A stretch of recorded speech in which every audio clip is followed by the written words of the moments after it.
Rolling. हाँ, तो जगजीत जी, ये जो लोग कहते हैं गजल, गजल का मायना ही क्या है? गज़ल का मायना लिटिल मीनिंग तो है कि कन्वर्सेशन बिटवीन टू लवर्स। तो लवर्स कोई भी हो सकते हैं, मैन वुमन हो सकता है, गॉड एंड मैन हो सकता है, एनी टू लवर्स जिनकी कन्वर्सेशन है उसको गज़ल बोला गया। लेकिन मेरे हिसाब से जो है, अकॉर्डिंग टू मी, गज़ल जो है वो एक फॉर्म ऑफ पोइट्री है उर्दू में, जिसके कुछ डिसिप्लिन रखने पड़ते हैं। जैसे रदीफ़ काफ़िया है, उसका मीटर है, तो उस फॉर्म में जो भी पोइट्री लिखी जाएगी वो गज़ल कहलाएगी। तो गजल मतलब ये तैयार कैसे हुई? मतलब इन द सेंस गजल पैदा कैसे हुई? उसका महत्व क्या था? गज़ल, मैं बता रहा हूँ कि फॉर्म ऑफ पोइट्री है, उसको आइडेंटिफाई करने के लिए उसको गज़ल नाम दिया गया। कुछ और नाम भी दे सकते थे, तो उसको आइडेंटिफिकेशन जैसे होता है हर चीज़ का, वैसे उसको गज़ल नाम दे दिया। हाँ, तो उस आइडेंटिफिकेशन के लिए मतलब उसका डिसिप्लिन क्या था गजल का? जैसे एक मीटर रहता है गज़ल में, वो मीटर हर शेर में होना चाहिए। उसके बाद रदीफ़ रहता है, काफ़िया रहता है, राइमिंग जिसको बोलते हैं, वो होना चाहिए। फिर मक्ता होता है, मतला होता है। और गज़ल में एक बात और है कि हर शेर जो है वो एक इंडिपेंडेंट थॉट लेके चलता है। उसका पहले शेर से कोई मतलब नहीं हो सकता, कोई जोड़ झाला नहीं उसका। मतला अलग मतलब बोल रहा है, शेर अलग बोल रहा है। तो ये एक फॉर्म ऑफ पोइट्री है जिसको हम गज़ल कहते हैं। मतलब मक्ता क्या है? मतला जो पहला शेर गज़ल का होता है, जिसमें दोनों लाइनों में राइमिंग होनी चाहिए। जैसे मैं आपको एग्जांपल दूंगा कि दिल ही तो है न संगो खिश्त, दर्द से भर न आए क्यों, रोएंगे हम हजार बार, कोई हमें सताए क्यों। तो सताए क्यों, मनाए क्यों, ये जो है रदीफ़ काफ़िया है। और पूरी जो लाइन है वो इसका मीटर है। दिल ही तो है न संग व खिश्त, दर्द से भर न आए क्यों, रोएंगे हम हजार बार, कोई हमें सताए क्यों। ये एक मीटर चल रहा है। तो आगे जो इसका शेर है, दैर नहीं हरम नहीं, दर नहीं, दैर नहीं हरम नहीं, दर नहीं आस्था नहीं, बैठे हैं रह गुजर पे हम, कोई हमें उठाए क्यों। तो फर्स्ट लाइन में देखेंगे आपकी वो रदीफ़ काफ़िया नहीं आया, और सेकंड लाइन में शेर मतले के साथ, जो फर्स्ट शेर के साथ उसको राइम किया गया है। इसी तरह अगला शेर जो है, गालिब खस्ता के बगैर कौन से काम बंद हैं, ये बंद हैं, ये इससे राइमिंग नहीं हुआ लेकिन मीटर वही है। रोइए जार जार क्यों, कीजिए हाय हाय क्यों, वो क्यों का फिर उसका उससे मिलाया गया मतले से। और जिसमें मक्ता जो है, जिसमें पोइट का नाम जो आता है, जैसे गालिब या जो भी उसका पेन नेम होगा, उसका इस्तेमाल जब करेगा वो जिस शेर में, उसको मक्ता कहेंगे। तो ये आप तो कुछ भी गा सकते थे, आपको गजल से क्यों इतना शौक है? गज़ल में एक थॉट रहता है, एक you can reach the human being जो आपके सामने बैठा है। थ्रू पोइट्री भी थॉट भी तो उसके जाने चाहिए। नहीं सिर्फ हाँ करते रहोगे तो वो थोड़ी देर में बोर भी हो जाता है। तो साथ में वर्ड्स भी हों तो उससे इम्पैक्ट ज़्यादा अच्छा रहता है। और गज़ल में जो वर्ड्स मिलते हैं और किसी पोइट्री में ऐसा बहुत कम मिलते हैं। भजनों में भी हैं, लेकिन भजन का थोड़ा सा दायरा डिवोशनल हो जाता है। गज़ल में क्या है, आप डिवोशनल भी जा सकते हैं, आप रोमांटिक भी हो सकते हैं, आप बच्चे के साथ भी खेल सकते हैं, माँ के साथ भी खेल सकते हैं। गजल का रूप पहले क्या था और अब क्या हुआ? गज़ल की जो राइटिंग स्टाइल, तो पहले क्या ज़बान ज़रा मुश्किल हुआ करती थी। पुराने लोग फ़ारसी जानते थे, उर्दू चलती थी, आजकल कम हो गई, तो ज़बान थोड़ी सिंपल हो गई है। और गाने वाले भी जो थे वो गज़ल को कुछ अलग ढंग से गाते थे, क्योंकि इतनी पॉपुलर नहीं थी ये फॉर्म ऑफ पोइट्री। ये गज़ल सिंगिंग जो है, या तो क्लासिकल था या म्यूज़िक था, या शुरू शुरू में फिल्मी म्यूज़िक आया, वो पॉपुलर हुआ। तो थोड़े बहुत थे गाने वाले उस वक्त, या कोठों पे गज़ल चलती थी। कुछ गज़ल गाने वालों के कोठे भी थे, मेल कोठे भी थे, फीमेल कोठे थे हैं, मेल कोठे भी हुआ करते थे। तो उस वक्त तो उसी दायरे में थी गज़ल, एक आम पब्लिक तक नहीं पहुंची थी। तो उसको थोड़ा सा, जिससे बेगम अख्तर का उसमें काफ़ी हिस्सा है इसको पब्लिक तक लाने का, फिर मेहंदी हसन का हिस्सा है, उसके बाद ऑर्केस्ट्रेशन आई इसमें, इसको सजाया गया। तो एक सिंपल चीज़ को आप डेकोरेट करके किस तरह उसको हाईलाइट उसमें आ जाती हैं। आपने मतलब अपनी पूरी ज़िंदगी गज़ल को डिवोट की है और आज 25 साल आपके कंप्लीट हुए हैं शायद। हाँ जी। ज़रा इस पे आप कुछ बता सकते हैं? 25 साल में बहुत कुछ सीखा है। एक तो मैं आपको कुछ एग्जांपल दूंगा, जैसे गालिब की जो गज़ल है, दिल ही तो है ना संगो खिश्त। अब इसको कई ढंग से अपने अपने हिसाब से गा सकते हैं आप। दिल ही तो है न संगो खिश्त, दर्द से भर नवाए क्यों। दिल ही तो है न संगो खिश्त, दर्द से भर न आए क्यों। अब इसमें क्या है, वर्ड्स अपनी जगह हैं, लेकिन जो गायकी है वो प्रधान हो रही है, ज़्यादा हो रही है। अभी जो वर्ड्स में जो इमोशंस हैं वो उभर के आने चाहिए, लेकिन सुर भी खराब नहीं होना चाहिए। ओह शिट, ज़्यादा ही आवाज़ कर रहे हैं। है ना? तो एक मिनट, बाजा बंद कर, लाइट। नहीं चलेगा, वो थ्रोट है उसमें भी है ऊपर। है उसमें? नहीं तो बाजा ले लेते दूसरा, नहीं नहीं कोई बात वो बड़ा हुआ है। अच्छा नहीं चलो। इसको सब कुछ पता है। ओके फाइन, ठीक है, नेचुरल है। हाँ और अच्छा लगता है थोड़ा अच्छा लग रहा है। हारमोनियम की। ओके रेडी, रोल साहब। रोलिंग। वैसे गाड़ियों को कोई नोटिस नहीं करते हैं। जब इंटरव्यू स्टार्ट होता है, अरे एक ही गाड़ी का हॉर्न सुनाई देता है। हाँ जी रोलिंग। रोलिंग। हाँ तो इसमें क्या डिफरेंस, आप क्या क्या डिफरेंस था इस गाने में? इसमें देखिए कि गायकी ज़्यादा प्रधान हो गई थी। वर्ड्स थे अपनी जगह पे थे वो, लेकिन उनमें जो इमोशंस हैं वो उभर के नहीं आ रहे थे। अगर हम वर्ड्स को के इमोशंस को सामने रखें और गायकी को साथ में पीछे रखें, लेकिन सुर खराब नहीं होना चाहिए। मैं ये नहीं कह रहा कि आप सीधा गाइए, कुछ गाइए, लेकिन ढंग से इमोशंस के साथ गाइए, तो वो उसका इम्पैक्ट जो है वो कहीं ज़्यादा होगा। मैं आपको एग्जांपल सुनाता हूँ थोड़ी सी।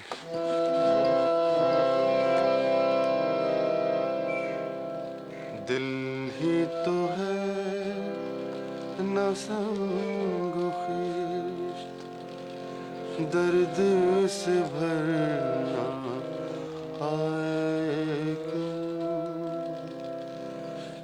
रोएंगे हम हजार बार, कोई हमें सताए क्यों।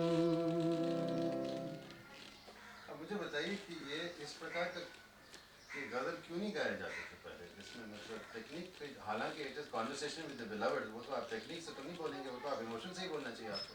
नहीं, कोई भी पोइट्री में जब आप विजुअल ऐड करते हैं तो वो आपको उसकी जो ट्रीटमेंट बदलनी पड़ती है। पहले सिर्फ फिल्मों में बहुत देर से आने लगी गज़ल, पहले तो सिर्फ गाया ही जाता था ना गज़ल को, तो विजुअल तो कोई था नहीं उसका, वर्ड्स का विजुअल गाने वाले का था। तो वो खुद कितना मुस्कुराता है, कितनी वो आंख मार के गाता है या कितने एक्शन करके गाता है, दैट वाज द विजुअल। पुराने लोग देखेंगे आप, गाने वाले कुछ अजीब ही ढंग के मुंह बनाते रहते हैं।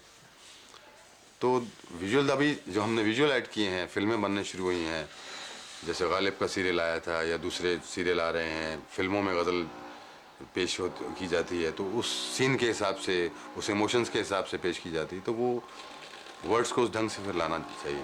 अच्छा कट इट। हेलो।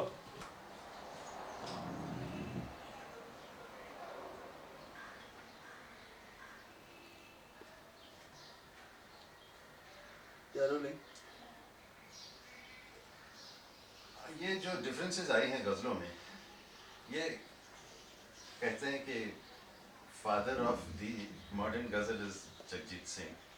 तो आपने और क्या क्या चेंजेस लाए गज़लों में? मेरी कोशिश यही रही है कि जो वर्ड्स हैं वो उभर के आएँ, उनमें जो इमोशंस हैं वो जिसको ज़बान नहीं भी समझ आती वो भी समझ जाए कि ये क्या कहना चाहता है। तीसरा, उसकी जो डेकोरेशन है पोइट्री की या म्यूज़िकली ट्रीटमेंट जो उसका है, मेरी कोशिश रही है कि मॉडर्न इंस्ट्रूमेंट यूज़ करें, मॉडर्न ट्रीटमेंट यूज़ करें, जो आजकल साइंस ने जो तरक्की की है, नए नए इंस्ट्रूमेंट निकाले हैं, नई नई मशीनें निकाली हैं, नए मिक्सर निकाले हैं, नए इफेक्ट निकाले हैं, उनका इस्तेमाल किया जाए। तो आप देखेंगे कि मेरी कुछ गज़लें जो हैं, कुछ क्या सभी गज़लें जो हैं वो साउंड के हिसाब से इम्प्रूव होती गई हैं। वैसे एक सिंपल चीज़ को आप कितना खूबसूरत बना सकते हैं, ये डिपेंड करता है कि आपकी कैपेसिटी पे आप कितना इस्तेमाल करते हैं इन मॉडर्न गैजेट्स को। मैं आपको एग्जांपल देता हूँ। सिंपल वर्ड्स हैं, अपनी आँख को ज़िंदा रखना कितना मुश्किल है, पत्थर बीच आईना रखना कितना मुश्किल है। तो ये गज़ल है और मैंने धुन भी इसकी इतनी सीधी बनाई है कि आप कहेंगे साहब ये तो क्या धुन है, कुछ नहीं है। दरबारी राग में है वो। अपनी आग को जिंदा रखना कितना मुश्किल है, पत्थर बीच आईना रखना कितना मुश्किल है। अब ये 3 सुरों में अस्थाई है पूरी। सा सा सा सा रे सा सा सा सा रे रे सा सा सा सा सा नी नी सा रे रे रे रे रे रे रे रे रे सा गा रे रे रे रे गा गा गा गा मा गा रे सा रे। ये पूरी धुन ये है। अब इसको जब मैं सजाया है, मैंने सजा के लाया हूँ, तो इसका इम्पैक्ट ही अलग है। वो जरा सुनिए। वो रिकॉर्डिंग है। अच्छा, वो आपका अभी यहाँ साउंड आएगा फ्रॉम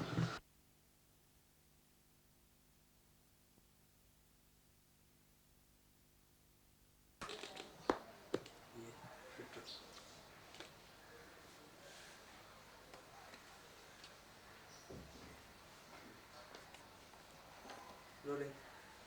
आपने जो कहा इंस्ट्रूमेंटेशन की बात, आज के मॉडर्न साइंस की ये सहायता लेके आप सजा पाएंगे इसको, लेकिन काफ़ी ऐसे सिंगर्स हैं, काफ़ी इंस्ट्रूमेंटेशन वगैरह लगाते हैं, लेकिन फिर भी आप उनकी गज़ल इतनी सक्सेसफुल नहीं होती।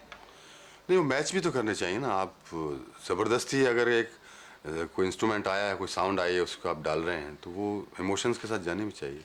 उसकी जो एक मेलोडी बन के आती है म्यूज़िक की, वो मैच भी करनी चाहिए ना। आप कैसे डिसाइड करते हैं कि क्या क्या आप ये तो अभी कुछ इसका कोई फार्मूला तो नहीं है। कोई जो साउंड अच्छी लगती है मेरे कान को, वो मैं उसका इस्तेमाल करता हूँ। और क्योंकि मेलोडी में क्या है कि इसका जो ट्रीटमेंट है वो एक हैंड से ज़्यादा है पूरा गज़ल का। I select, I compose, then I decompose also. उसका जो ऑर्केस्ट्रेशन पूरा लिखना, क्या अकॉर्ड होने चाहिए, क्या इंस्ट्रूमेंट होने चाहिए, क्या ताल होना चाहिए, किस तरह का ट्रीटमेंट होना चाहिए, ये सब एक दिमाग से होता है। तब आपको वो एक शक्ल नज़र आएगी पूरी गज़ल में। जहाँ दिमाग जब जब ये काम बंट जाएगा कि सिलेक्शन किसी ने करके दिया, धुन एक आदमी ने बनाई, गाने वाला कोई और है, अरेंजमेंट कोई और कर रहा है, जिसका शाम को दूसरे गाने का अरेंजमेंट करना है उसके बारे में सोच रहा है, लेकिन यहाँ वो हाथ हिला रहा है, तो उस तरह फिर वो एक शक्ल नहीं बनेगी, उसमें एक जो इम्पैक्ट नहीं आएगा गज़ल में। लेकिन इस तरह का काम करना है, इसमें बहुत ही समय लग जाता होगा। हाँ जी, समय तो लगता ही है। Very time consuming thing. क्या मतलब आप खुद गज़ल भी सेलेक्ट करते हैं? खुद पढ़ता रहता हूँ, शायर भेजते रहते हैं गज़लें मुझे, तो उसमें से जो मुझे अच्छी लगती, समझ आती, वो मैं सेलेक्ट कर लेता हूँ। और जब आप कॉम्पोजिशन करते हैं, हाँ जी। तो वो आपकी सोर्सेज ऑफ इंस्पिरेशन क्या होती हैं करीब करीब? The important thing is the words. The poetry जो मेरे पास आई है, उसमें वो मेरे सुनने वाले तक पहुँचेगी या नहीं, पहुँचेगी तो उसका इम्पैक्ट क्या होगा, सबसे इम्पोर्टेंट वो मैं लेता हूँ। उसके बाद दूसरी चीज़ें सब सेकेंडरी हैं। एक्चुअली पहुंचेगी कि नहीं पहुंचेगी वो कैसे डिसाइड हो सकता है जब तक पहुंचेगी नहीं, अगर वो मेरे दिल तक पहुँची है तो मुझे लगता है कि वो पहुँचेगी।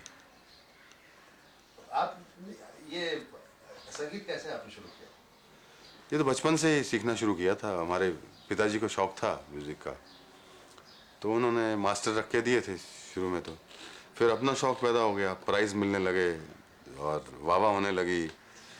कोई भी इंस्पेक्टर स्कूल आया या कलेक्टर आया तो जगजीत सिंह को खड़ा कर देते थे।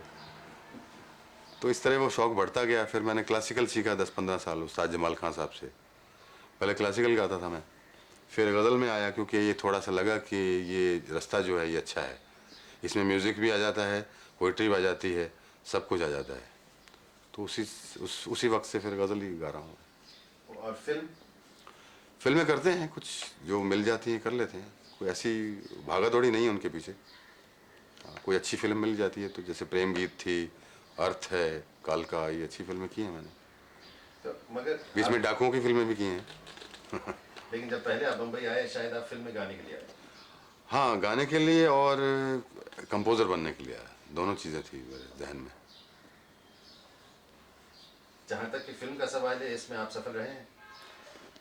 नहीं, फिर मैंने अब ट्रैक चेंज कर लिया क्योंकि मुझे इसमें अपने नॉन फिल्म जो सर्कल है इसमें सक्सेस मिल गई, तो मैं फिल्मों के पीछे फिर भागना छोड़ दिया था बिल्कुल ही।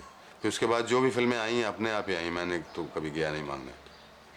और जब तक थोड़ी बहुत आई हैं वो सक्सेसफुल हैं, उसमें कुछ सिल्वर जुबली भी की है प्रेम गीत ने, अर्थ ने, तो लेकिन ऐसा नहीं है कि बहुत ही चुमा चुमा या जुम्मा जुम्मा हो गया हो कुछ, वैसा नहीं है कुछ।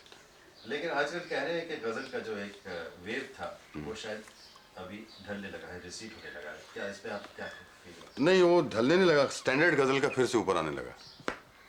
तो वो जो सस्ता गाने वाले थे वो थोड़े से बैठ गए हैं, क्योंकि गालिब का जो सीरियल आया, अभी जो कहकशां आएगा, उससे क्या स्टैंडर्ड ऑफ गज़ल जो है पोइट्री, वो अभी लोगों को पता कि असली चीज़ तो ये है।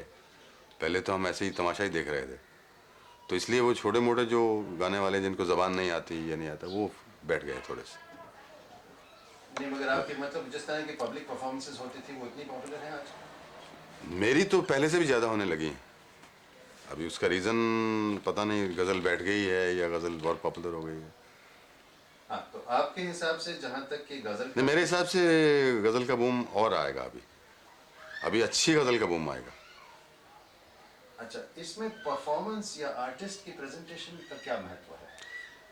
बहुत महत्व है साहब। एक बार आप स्टेज पे जब बैठे हैं तो उस वक्त तो ये देखना है कि ऑडियंस जो है वो खुश जानी चाहिए आपसे। चाहे आप गज़ल गा के खुश करो, चाहे आप जोक सुना के खुश करो, चाहे आप ठुमरी गा के खुश करो, या पंजाबी गा के खुश करो, वो सेटिस्फाई जाना चाहिए। एक जो हॉल में आदमी आया है वो खुश होना चाहिए, हाँ आज मज़ा आ गया, आज परफॉर्मेंस बहुत अच्छी हुई। वो तो हो गया एक परफॉर्मेंस का। लेकिन रिकॉर्डिंग जो आप करते हैं, अगर वही चीज़ आप रिकॉर्डिंग में डालेंगे तो हो सकता है उसका इम्पैक्ट इतना हो।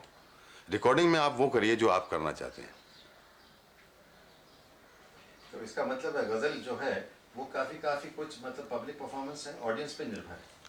बिल्कुल, ऑडियंस कई कई गज़लों में हम एक्सपेरिमेंट करते हैं स्टेज पे, गज़ल चुनते हैं, उसका धुन बनाते हैं, फिर देखते हैं कि कैसी जमती है। कई गज़लें बहुत जमती हैं तो उनको फ़ौरन रिकॉर्ड कर लेते हैं। लफ्जों पे वजन देना उसका क्या महत्व है? लफ्ज़ों का तोड़ने जो है, उसका जो बाँट है वो बहुत इम्पोर्टेंट है गज़ल में। जैसे अब दिल ही तो है ना संगो खिश्त, दर्द से भर ना आए क्यों, एक लाइन है ना ये। अब दिल ही तो है ना संगो खिश्त, दर्द से भर ना आए क्यों, अभी इसका मतलब ही बदल जाता है। अब संगो खिश्त जो है उसमें इजाफत की एक वर्ड माना जाता है। दिल ही तो है ना संगो खिश्त, पत्थर नहीं है, दर्द से भर ना आए क्यों। तो ये बाँट जो गाने में भी रहनी चाहिए तो इसका इम्प्रेशन जो है सही आएगा।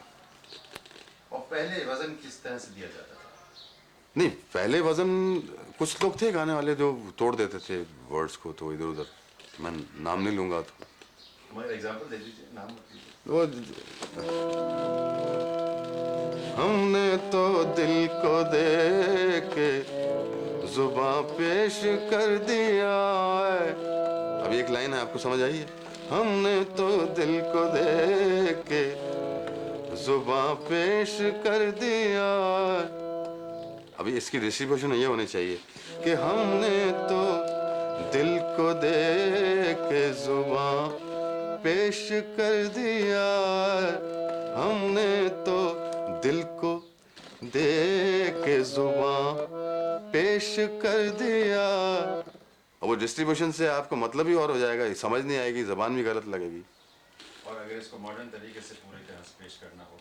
नहीं, मॉडर्न मतलब इसका ट्रीटमेंट आप कर लीजिए जो भी करना है, इंस्ट्रूमेंटल पे या उस पे, लेकिन डिस्ट्रीब्यूशन यही होना चाहिए।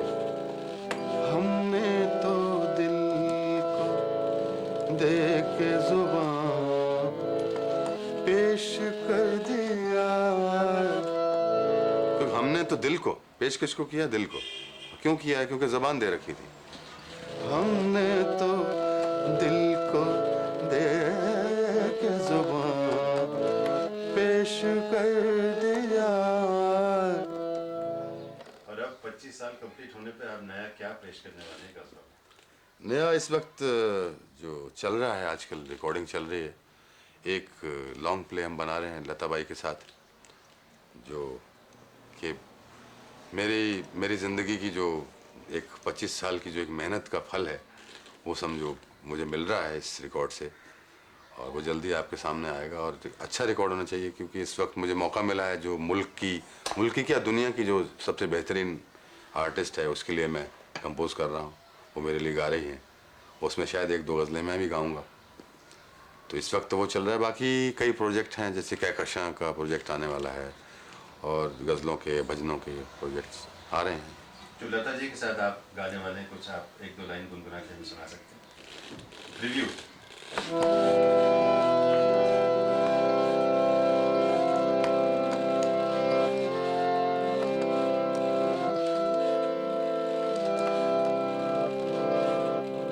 दिल में अब दर्द मोहब्बत के सिवा कुछ भी नहीं, दिल में अब दर्द मोहब्बत के सिवा कुछ भी नहीं, जिंदगी मेरी इबादत के सिवा कुछ भी नहीं। Credit. Tip it. That's all.